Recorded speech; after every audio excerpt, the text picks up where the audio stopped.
All right, let's talk about the banking collapse. What in the world is going on with the banks right now? And we, I think, are about to have a repeat of the 2008 financial collapse in a couple of different ways. But it's going to look a lot different, though, this time. Because this morning, we'll get into some of the details of how it's going to look different. But it is starting to shape up this way, and it's very, very troubling. Fresh signs, though, that the banking collapse is sweeping across the globe, about to hit Europe as well. Of course, this morning, all of the concern in Europe. That's why the stock market today was down 500 points this morning, but it was up 300 points yesterday. We'll get into why that is, but Credit Suisse, of course, a European bank, big concerns that it could sweep across Europe. So I got a question for you, though. Why does the stock market go up 300 points yesterday when the U.S. banks are collapsing? All around, it goes up, and then when it goes down 500 points when there's fears of the European banking sector collapsing. Can anybody answer that in the chat? Be curious. We'll kind of maybe come back to you guys. Put in your thoughts here. What do you think? Because the stock market is a perversion. Yes, it is perverted. The stock market is a perversion. It is perverted. It's artificial. And it's artificially propped up by fake U.S. dollars, right? And so Europe, though, different scenario. And so as the United States is trying to prop up the U.S. economy right now, trying to prop up all of these U.S. banks, Europe is basically saying, and Saudi Arabian investors inside of Credit Suisse were like, no, they don't need help. They're gonna crash on their own. So like what the United States is doing is like bailing out these people who made risky investments and made stupid moves, and Europe right now is like, let them wallow in their own filth, perhaps. We'll see how it shapes out. Yeah. But so that's maybe perhaps part of it. We can get into more of this. So we'll try to make our way through this mess. Yesterday, Moody's, though, the ratings agency, downgraded the entire banking system. Watch this announcement. Moody's cuts outlook on U.S. banking system to negative, not on individual banks, on the system, citing, and this is a quote, rapidly deteriorating operating environment. Rapidly deteriorating operating environment. That is an understatement, but undoubtedly true. Yeah, and so on Friday, of course, when this was hitting Silicon Valley Bank, economists who know this very well were saying this is not just going to be isolated. They're all interconnected, and this is going to spread rapidly. Mm-hmm. And then it did to Signature Bank. And it's spreading to other banks. Mm-hmm. And now it's spreading to European banks. Here's how CNN covered. I love the way that they just kind of downplayed this. So like, it's kind of a big deal, but this is CNN. Watch. How should we be interpreting Moody's decision now to downgrade the entire banking sector? Well, it's certainly a sign of continued concern about these banks. Moody's says that they expect that banks are going to continue to remain under pressure for as long as the Federal Reserve hikes interest rates. They're warning they could downgrade 6 U.S. banks, including First Republic Bank, Western Alliance, and Comerica. So those are the other banks now on that list. But given that we're corporate backed, we're not going to ask you to panic about it. Yeah, don't panic. CNBC not panicking. Like, it's amazing to watch CNBC I can't believe these guys are still on the air. Like, literally a few weeks ago, Jim Cramer was telling his audience, yeah, there's nothing wrong with Silicon Valley Bank. Go invest in them. Oh, okay. Yeah, there's a big, like, kind of mocking Reddit thing where like anything Jim Cramer says, you short it. You short what he tells you to buy. Yeah, you would have been rich. And yet Wall Street skyrocketed yesterday. 300 points. The Dow Jones up 300 points. The system is rigged for the wealthy. The few who run the show, I mean, look no further than the small regional banks that we covered here yesterday on the show, which are folding up and seeing massive withdrawals. So all these little banks in these little towns drying up, collapsing, and the big banks, where's the money flowing? It's flowing right to the big banks. We knew this was going to happen, and we covered this yesterday, and now we know. Over the past 48 hours, Bank of America, get this, saw record deposits. Record deposits. From where? Small banks. People taking their money out of the small banks and putting them into the really big banks, the hegemonic banks, the ones that are totally propped up and in partnership with the Biden administration and the federal government. Look at this. Basically, 15 billion new deposits, new accounts set up. Bank of America has raked in 15 billion new deposits after the SVB collapse. Go ahead, David. Well, and they put out these graphics that show all of the negative percentages of all these small banks. And then you see the ones that are still in the green, the Bank of America, the big banks. And you're like, oh, I guess I better put my money there because they're in the green. So it's by design that they do that. It doesn't change the amount that your account is insured for. The FDIC insurance is still $250,000. So it does not necessarily make you safer. It just makes you feel like you're in a more crowded place. Well, you know what's funny about the FDIC thing you bring up is that it's now $250,000 that you're protected, right? "Quote unquote protected." But now it's infinite. Because what the Biden administration just did was basically say 250,000 that's not a real number anymore. Now they're bailing out all of these people that had much bigger deposits. Yeah. So it is no longer $250,000. In fact, by some reports, the Meghan Markles of the world had their accounts there. Yeah, Gavin Newsom had his account with Silicon Valley Bank. I think she probably had more than 250,000. And so did Gavin Newsom, and so did these other people. Yeah. So Gavin Newsom was out there championing this bailout because he didn't disclose to his audiences and his voters that he actually is a big customer of Silicon Valley Bank. So yeah, these guys, $250,000 is no longer the threshold. And by the way, that was increased after the 2008 collapse. It was 100,000. Oh. So now it's up to 250,000. But now it's infinite. So these are artificial fake numbers. Of course, and you know, people are laid off. Facebook laying off 10,000 people. All of these tech companies laying... Tyson Chicken today laying off 1,500, I think, was the number. You can't keep track of all of them. Let us know in the chat, like if you know of other companies that are laying people off right now. So what's happening again, it's like lockdown 2.0, 2008 in a different light. We're seeing the same thing. A collapse of the banking system that is now being propped up by the Biden administration, not letting it to collapse. What they should have done in the United States is allow Silicon Valley Bank to collapse.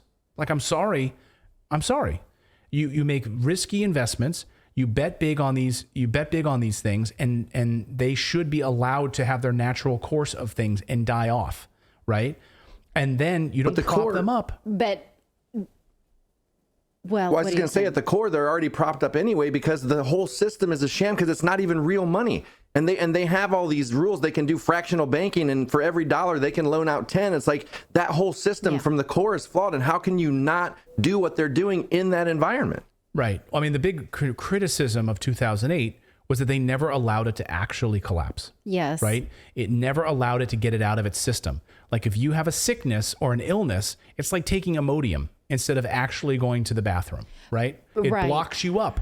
You shouldn't use that crap, right? You should actually just get it out of your system. And in 2008, we never got it out of our system. We blocked it up. Yeah. The Fed added trillions to its balance sheet. And now we've added another $7 trillion to our balance sheet to block and take care of all of these deposits. We're never going to get it out of our system until we see the ultimate depression and collapse. Yeah, I saw a financial expert the other day saying that if you have anything more than $250,000 in any given bank, you know, it's ignorant at this point because how long can the United States guarantee that? You can't, and that's why we're so big advocates on gold and silver and precious metals or and any real performing estate. asset. Yeah, because you do not want it tied to this banking system. So we are likely, you know, stocks are going higher because interest rate hikes are not supposed to happen anymore. This is why stocks in the United States were up yesterday. Oh, the banking system is collapsing. But now the Fed, which was going to raise interest rates, is no longer probably going to raise interest rates like they were planning on in March. So now the stock market is like, oh, this is exciting. Layoffs? Great, because that's better, right? Layoffs are great for the stock market. No interest rate hikes? Great for the stock market. So these things are completely out of whack. No, but CNBC is telling you this morning, hey, this might mean you can get back into the housing market because we don't see interest rates going back up. So this could be good for you. Well, and housing's going up today. We're seeing housing going up, right? The demand is there. So this is why I'm saying it's not like 2008 in that way. And this is how it's different. Yeah. You're seeing like these different machinations of how this is coming together. In 2008, the housing market collapsed, fake mortgages, all of this. This time, the housing demand is off the charts. So housing is going up. Interest rates are going down, right? Now that they can't increase their interest rates. The banking system is totally propped up with fake money. So, I mean, I don't know how you continue to do this. People are being laid off. The value of your dollar is going down. So your rent is going up. You can't pay for gas with the same amount of money that you had. We saw the meme today about the $3 hash brown. Did you guys see this? People are online like freaking out that like in California, I guess it costs $3 to get a McDonald's hash brown. California's insane. I was just there visiting my dad not too long ago, and I paid $25 for a Chipotle bowl. I did like. I was like, oh, and when she texted me that, I'm like, did you buy it for 4 people? No, it was one bowl. I mean, I did want the steak, and I did get the guacamole and the queso. Like I wanted all of it, but I never expected it to go for one Chipotle bowl. That's crazy. $25. Well, and you know what? The whole thing that gets me is that they keep propping it up with fake money. So it's all an illusion. But that illusion makes people think everything is okay. And it's like every time the reality of the situation comes to hand and everybody's like, oh my gosh, we're freaking out. Things are going wrong. They fake inflate it and be like, okay, everything's fine. The stock market is up. Yeah. Everything's fine. But it's actually worse. It would be responsible of CNN to say, yeah, that seems bad. It kind of indicates that our banking system is hanging by a thread. Maybe we should all do a little better at financial education. But instead, they're just like, well, that's how it is. Next story. Yeah, just add another zero. Right. So Credit Suisse, take a look at this chart. So Credit Suisse plunging as this bank storm is spreading to Europe. So this is, I'm sorry, that's the wrong chart. But yeah, keep that one up for a second, if you would, Philip. So this is the rate change expectation. So the reason that we're seeing this, okay, the expectation that the Fed is going to increase rates again. Now, after this banking collapse, the expectation that they're going to increase interest rates has plummeted, right? So now, no concern about that. So this is why the stock market is up. The Fed had planned to increase these interest rates, but now they're not because, well, they need to bail out all these other people right now. So we're not going to do that. That's not on our plans. So this morning, we're now seeing the effects spilling over to Europe. So I just want to talk about the Europe piece of this for a second here, because here's the thing. The U.S. would love nothing more than for the European Union to be weakened, right? Even further than it already is. We blow up your pipeline so that you have an energy crisis, and we're trying to devalue the euro so that the U.S. dollar continues to rise. This is what we do. We want to devalue the euro through anything, economic warfare, basically, is what we're doing. And the U.S. would love nothing more. And they're on the record about saying this, by the way. It's all written down. We even ran through the entire RAND report on exactly how we would actually weaken the euro. This is one of our biggest problems right now, is a strong euro against a weakening U.S. dollar. Has been for a long time. So they can't have a strong euro. They don't want a strong euro. And that hurts the U.S. dollar would be hurt in that situation. And it's already under siege from Russia and China. So here's Credit Suisse today. This is the Wall Street Journal just a few minutes ago. Credit Suisse plunges as bank storm spreads to Europe. Look at that chart and see there on the bottom, Credit Suisse plummeting, right? And BNP Paribas, Societe Generale, UBS, Deutsche Bank, all of them going down. And isn't Deutsche Bank one of the ones where a lot of these elites hold their money? That's like a very elitist bank, right? Yeah. Yeah, it came under scrutiny around President Trump and his business deals. Yes. Yes, it does. And it's also worth pointing out here that Saudi Arabia is Credit Suisse's largest shareholder. Did you know that? So this would be unbelievable 1-2 punch for the United States. Punch them in the stomach and in the balls. The United States can weaken both Europe and Saudi Arabia simultaneously, right, with this move. That's what you get for going to China. Right. Oh, yeah. Saudi That's Arabia. What you get for you want to cozy up with Xi Jinping? Oil. Yeah, we're going to punch you right in the nuts with this. So we've just weakened their hand tremendously in this situation. Credit Suisse under pressure, the stock market. And, by the way, Saudi Arabia is like, well, we're not going to funnel any money, more money into the bank to prop it up. So we're not going to do that. So we'll see what happens to Credit Suisse and the collapse in Europe. The stock market should have collapsed, but in the United States, but it didn't on this news. You know what the difference, though, with some of those countries, especially like Saudi Arabia? They actually hold gold. They hold a lot of gold. Our gold reserves, nobody knows where they are. We don't even know if we still have any gold. You're right. And China does too, yeah. Which president was it that ran on their major platform was that they wanted to count the gold in Fort Knox? Truman got into office, in January, completed the audit by April and said, we did it. We think there's this much. They released a press release and that was it. According to the press release, Most of the auditors never even touched the gold. They touched about 10% of it and made an estimate. And the people who had done those audits were not even experts in that. And they considered it a done deal with just one press release, even though that was his major campaign promise, was to actually get in and see it all. And there was some power that did not want that to happen. And sort of the mainstream press dropped it because Truman dropped it. Yeah.